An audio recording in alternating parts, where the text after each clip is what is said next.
Assalamualaikum, halo sahabat RTV. Kali ini bersama saya Reni, saya akan menemani sahabat-sahabat RTV semua untuk berjalan-jalan di negeri Sakura Jepang dalam merasakan momen Ramadan. Nah, suasana Ramadan di negara Jepang gimana ya? Pengen tahu? Yuk ikuti aku.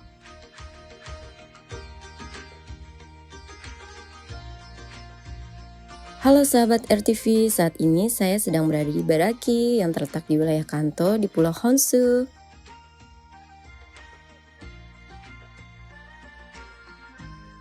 Selain memiliki tradisi menyaksikan bunga sakura mekar di musim semi yang dinamakan Hanami, masyarakat Jepang juga punya tradisi festival melihat bunga ume yang dinamakan Matsuri Ume. Nah, di Ramadan kali ini, momen ini juga dapat dimanfaatkan untuk menunggu berbuka puasa alias ngabuburit. Taman Kairakueng menjadi salah satu tempat yang tepat untuk melihat bunga palm bermekaran. Taman ini terletak di prefektur Ibaraki dan berjarak sekitar 26 km dari bandara.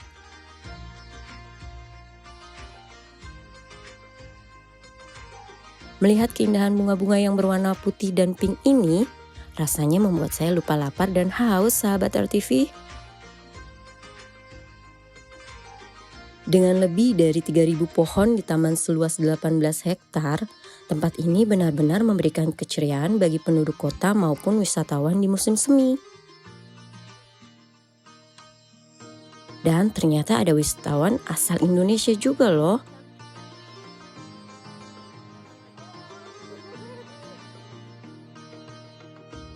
Tidak hanya indah dipandang, buah plum ini juga bisa dinikmati dengan cara diseduh air hangat dan tambahan madu sedikit. Ini cocok untuk berbuka puasa.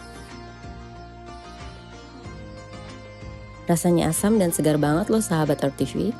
Selamat berbuka puasa.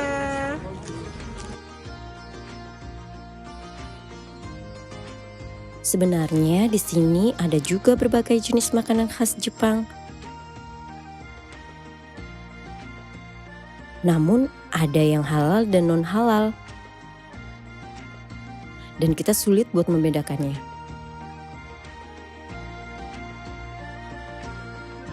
Untuk lebih aman, kita cari makanan di restoran halal khas Indonesia aja ya.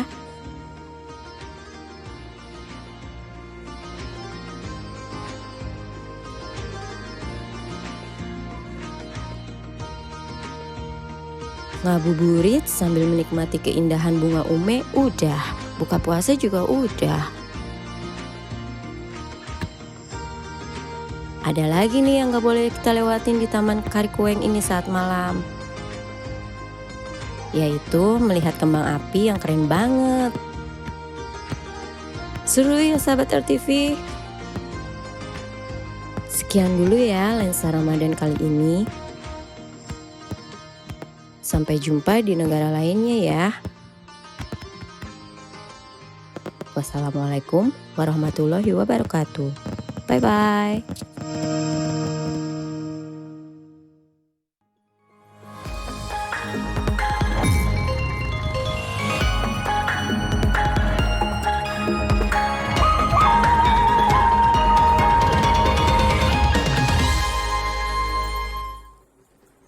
Halo, selamat pagi Oscar. Selamat pagi Retno dan selamat pagi juga sahabat RTV. Wah, ini udah awal Ramadan ya. Betul. Ini harus diawali juga dengan semangat tentunya. Pastinya udah sahur dan sudah kami sajikan juga tadi destinasi di luar negeri berpuasanya seperti apa ya. Betul sekali. Selain itu kami juga memiliki informasi-informasi lainnya dalam Lensa Indonesia Pagi. Langsung saja kita buka ya. Bersama saya Oscar Haris. Saya Retno Ayu, inilah Lensa Indonesia Pagi selengkapnya.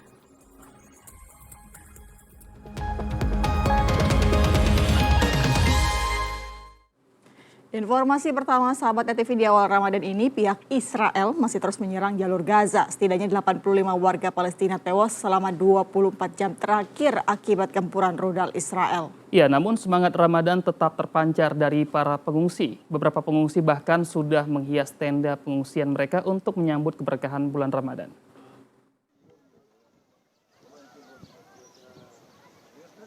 Serangan udara militer Israel terus berlangsung ke titik-titik di jalur Gaza yang mereka klaim sebagai markas militer Hamas. Setidaknya 85 warga Palestina tewas akibat serangan rudal Israel dalam 24 jam terakhir. 13 diantaranya berasal dari serangan yang menyasar tenda pengungsi di antara Han Younis dan Rafah. Namun di tengah gemburan rudal Israel, warga Gaza tetap semangat menyambut datangnya bulan suci Ramadan. Di kamp pengungsian Han Younis, para pengungsi tetap bergembira menyambut Ramadan dengan menghias tenda mereka. Teriakan kegembiraan dan nyanyian anak-anak menghiasi kamp pengungsian ini. Para orang tua tetap menjaga semangat anak-anak menyambut Ramadan agar bisa mengurangi trauma psikologis dan depresi akibat perang yang sudah berlarut-larut. Namun situasi perang membuat harga tidak terkendali. Di kota Rafah, Palestina, harga kebutuhan pokok melambung tinggi, terutama harga makanan kaleng. Akibatnya banyak warga tak sanggup membeli bahan pokok untuk kebutuhan selama Ramadan. Saat ini, lebih dari setengah populasi Gaza ada di kota Rafah, sehingga kota ini berubah menjadi kota tenda dengan ribuan pengungsi yang membanjiri seluruh penjuru kota. Tidak adanya kesepakatan gencatan senjata antara Hamas dan Israel jelang Ramadan membuat bencana kemanusiaan di Gaza semakin memburuk. Pihak internasional berharap ada kesepakatan antar dua pihak yang berseteru ini agar pengungsi dan warga Gaza bisa mendapatkan bantuan kemanusiaan selama Ramadan. Dari Gaza kita ke New York, Amerika Serikat, sahabat RTV, kawasan Times Square kembali menjadi lokasi sholat tarawih perdana umat Islam di kota New York. Ya, meskipun ini suhunya mencapai 4 derajat Celcius, namun tidak menyurutkan antusiasme warga yang sholat, termasuk warga Indonesia. Selengkapnya dilaporkan tim VOA berikut ini.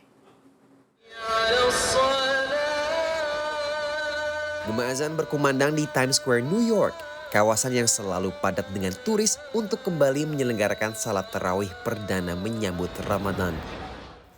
Sejak pukul 6 sore, lokasi pusat Times Square didatangi ratusan umat Islam yang beribadah sholat maghrib hingga sholat tarawih 11 rakaat. Di antaranya termasuk warga Indonesia yang untuk pertama kalinya merasakan sholat di lokasi ikonik ini. Kayaknya tadi pas dengar suara azan itu rasanya kayak antara percaya nggak percaya ya. Maksudnya kok ada bisa azan di tengah-tengah kota New York gitu ya. Maksudnya hiruk pikuk dengan hiruk pikuknya turis gitu. Dari info di medsos, dari medsos. Ya, kita bisa sholat di buminya Allah yang lain. Iya. Ini adalah ketiga kalinya penyelenggaraan sholat tarawih di Times Square dilakukan, namun ini bisa saya katakan adalah penyelenggaraan yang terdingin. Di aplikasi saya menunjukkan suhu 4 derajat Celcius, tapi karena angin yang berhembus sangat kencang, sensasinya setara dengan cuaca 1 derajat Celcius. Di belakang saya ini adalah saf untuk perempuan, di sebelah sana adalah saf untuk laki-laki, sementara ada juga booth-booth yang menyediakan Al-Quran yang dibagikan secara gratis untuk para turis. Tujuannya satu, untuk menaikkan awareness mengenai Islam di Amerika Serikat. Bagi penyelenggara, ibadah di ruang terbuka ini diharapkan bisa menunjukkan wajah Islam yang damai dan terbuka, dan melawan narasi Islamofobia yang sempat memuncak pasca serangan 11 September. I came to New York on September 10th, 2001, hours before 9/11. My nickname in school was terrorist. That's what they called me all the time. I've lived through Islamophobia. Allah brought me out of that, and now He's chosen us. He's favored us to have the adhan be playing inside of Times Square and in the heart of New York City, the heart of the world. This is from Allah. No, I've been here a lot, so first time seeing this, so it's pretty cool. So to see this happening here in Times Square and people watching it kind of it's inviting the world to see just how beautiful this religion is. Penyelenggaraan tarawih kali ini sekaligus membawa pesan terkait Gaza untuk para jemaah dan pengunjung. But this time around it's different because our lives are with them right now. We are one body, we are one ummah. They are feeling pain, so we are feeling pain. And this night will be concluded with a beautiful dua for our brothers and sisters of Palestine as well too, inshallah. Ramadan di Amerika Serikat dimulai Senin 11 Maret 2024. Di New York, puasa dimulai pukul 6 pagi hingga 7 malam. Dari New York, Randy Wicaksana, VOA. Ya, berikutnya ada berita viral dari dalam negeri, tapi ini agak kurang mengenakan ya bagi pengurus masjid yaitu beredar video seorang remaja sedang menghitung isi kotak amal di tempat permainan biliar. Ya, ini diduga kuat kalau video ini direkam di Tanjung Balai, Sumatera Utara, di mana para pengurus masjid kini menjadi resah, khawatir dan muncul ketidakpercayaan umat terhadap pengelolaan dana melalui kotak amal.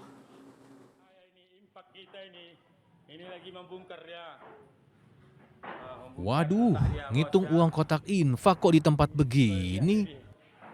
Ya sahabat, video ini belum lama viral memperlihatkan seorang remaja laki-laki tengah santai menghitung uang yang diduga dari kotak infak mengatasnamakan 2 buah musola. Tampak nama kedua musola adalah Al-Ikhlas dan Al-Ridho. Sementara di sekitarnya terlihat teman-teman remaja tersebut sedang asyik bermain biliar yang diketahui berlokasi di Jalan Suprapto, Kota Tanjung Balai, Sumatera Utara. Sementara pengurus masjid di Tanjung Balai yang memiliki kesamaan nama dengan yang tertera pada kotak infak sangat menyayangkan tindakan remaja yang diduga meminta sumbangan dengan modus kotak amal tempat ibadah. Polisi diharapkan bisa segera mengusut, meskipun nama yang dicatut adalah musola, bukan masjid yang selama ini mereka urus. Kalau untuk wilayah sini sampai ke Pasar Baru kayaknya tidak ada musola Al-Ikhlas, yang hanya ada masjid Al-Ikhlas. Aparat pun telah mendatangi tempat permainan biliar terkait dan meminta keterangan pengelola. Namun hingga kini masih menyelidiki lebih lanjut identitas remaja tersebut.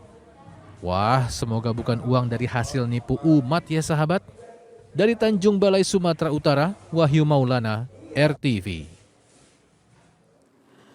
2 kru pesawat kargo Smart Aviation yang sebelumnya dilaporkan hilang kontak berhasil ditemukan dan dievakuasi oleh tim dari Basarnas dan TNI. Ya, pilot pesawat ditemukan dalam kondisi selamat, sementara 1 orang teknisi ditemukan meninggal dunia.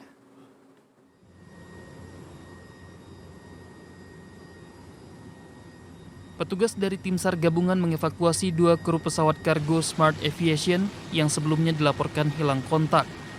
Evakuasi dilakukan via jalur udara karena jalur darat belum dapat diakses oleh kendaraan. Selain itu, memerlukan waktu hingga 1 hari dari desa terdekat untuk menjangkau lokasi puing pesawat yang jatuh. Pilot pesawat ditemukan dalam kondisi selamat dan langsung diberikan penanganan medis pertama oleh tim SAR. Sementara 1 orang teknisi ditemukan meninggal dunia.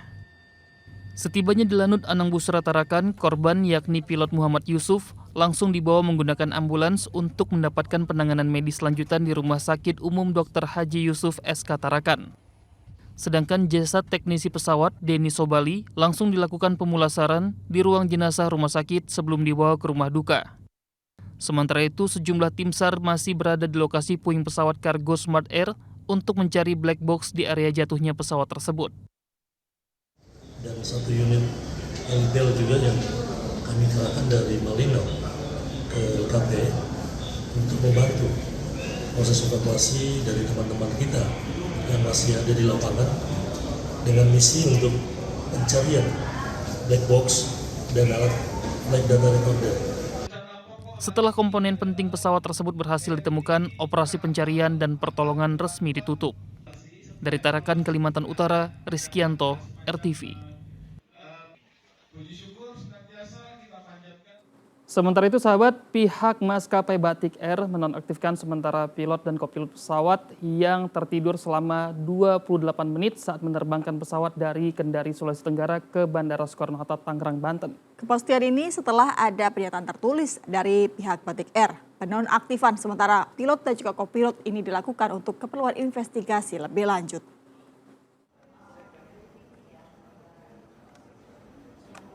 Maskapai Batik Air akhirnya menyikapi insiden pilot dan kopilot yang tertidur selama 28 menit saat penerbangan rute Kendari, Sulawesi Tenggara menuju Bandara Soekarno-Hatta, Tangerang, Banten 25 Januari lalu. Corporate Communication Strategic of Batik Air, Danang Mandala Prihantoro, melalui pernyataan resmi tertulis tanggal 9 Maret lalu, menegaskan bahwa pihak Batik Air telah membebas tugaskan atau menonaktifkan sementara pilot dan kopilot pesawat bernomor penerbangan BTK 673 dan nomor identitas penerbangan ID 6723 tersebut. Dari hasil investigasi Komite Nasional Keselamatan Transportasi KNKT melalui rekaman percakapan di ruang kokpit pesawat, diketahui pesawat yang sedang mengangkut 153 penumpang sedang terbang dari Kendari menuju Jakarta. Koordinasi pada pukul 1:42 waktu Universal Time Coordinated atau UTC atau sekitar pukul 8:42 waktu Indonesia Barat, pihak Area Control Center atau ACC Jakarta sudah memberikan instruksi kepada kopilot yang sedang memegang kendali pesawat untuk menuju titik kurus 2G Standard Instrument Arrival atau STAR. Saat itu posisi terbang pesawat ada di 250 derajat karena menghindari cuaca buruk. Pukul 1:43 UTC, kopilot tertidur dan pihak ACC Jakarta menanyakan berapa lama pesawat terbang di sudut 250 derajat. Tidak ada respon dari pesawat.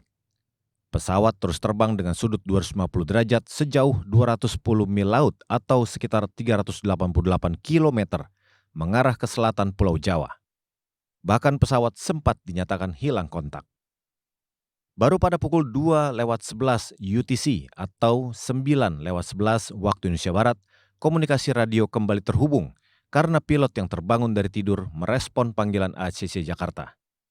Pilot pun mengambil alih kemudi dan terbang menuju rute yang diarahkan ACC Jakarta.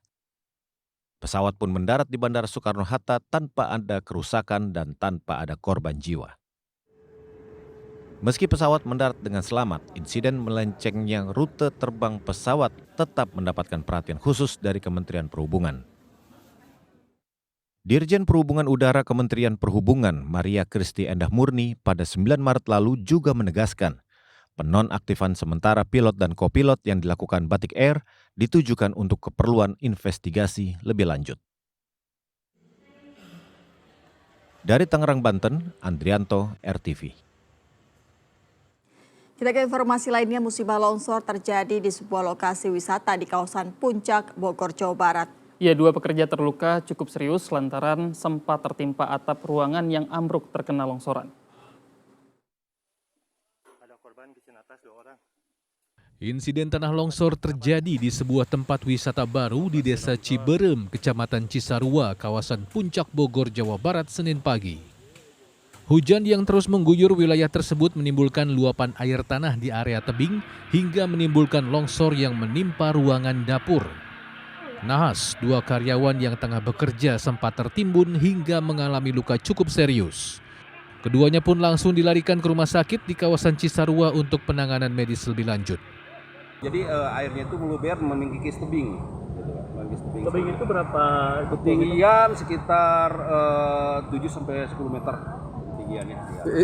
Ada aktivitas para pekerja OH sedang melakukan aktivitas, 2 orang, dua-duanya warga Cisarua, yang satu warga Kelurahan Cisarua, yang satu lagi warga Ciberem.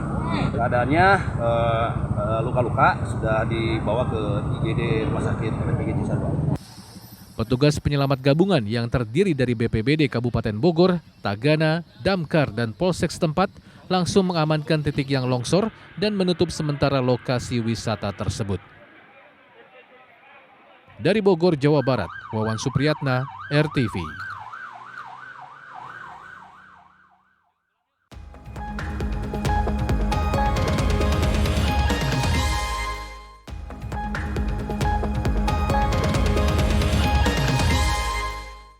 Ya sahabat, demikian Lensa Indonesia pagi kali ini. Saya Oscar Haris. Dan saya Retno Ayu, terima kasih atas kebersamaan kamu. Selamat pagi, selamat menjalankan aktivitas dan juga ibadah bulan puasa di pertama ini. Dan sampai jumpa.